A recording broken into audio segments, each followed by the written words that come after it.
Samajwadi party ने बिजनौर में बदला उम्मीदवार। बिजनौर से दीपक सैनी को टिकट दिया गया। बिजनौर से पहले यशवीर सिंह को टिकट दिया गया था। मुरादाबाद से एसटी हसन को टिकट दिया गया है। तो समाजवादी पार्टी ने बिजनौर से अपना उम्मीदवार बदल दिया है। बिजनौर से दीपक सैनी को टिकट दिया है।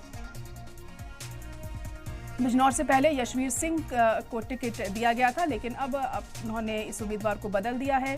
बिजनौर से दीपक सैनी को अब मौका मिला है। बिजनौर से इससे पहले यशवीर सिंह को टिकट दिया गया था और मुरादाबाद से एसटी हसन को टिकट मिला है समाजवादी पार्टी की तरफ से।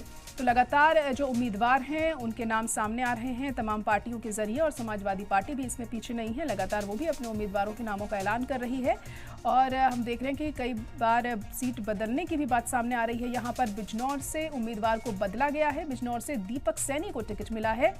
हालांकि इससे पहले यशवीर सिंह का नाम सामने आ रहा था कि उन्हें टिकट दिया गया था, लेकिन अब नाम बदलने की खबर सामने आ रही है। इसके अलावा आपको बता दें कि मुरादाबाद से एसटी हसन को टिकट दिया गया है।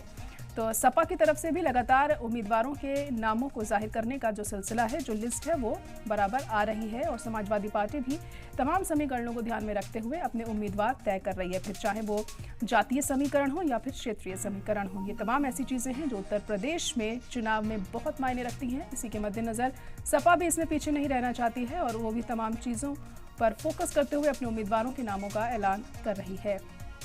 तो बिजनौर से उम्मीदवार का नाम अब बदला गया है और दीपक सैनी को टिकट दिया गया है।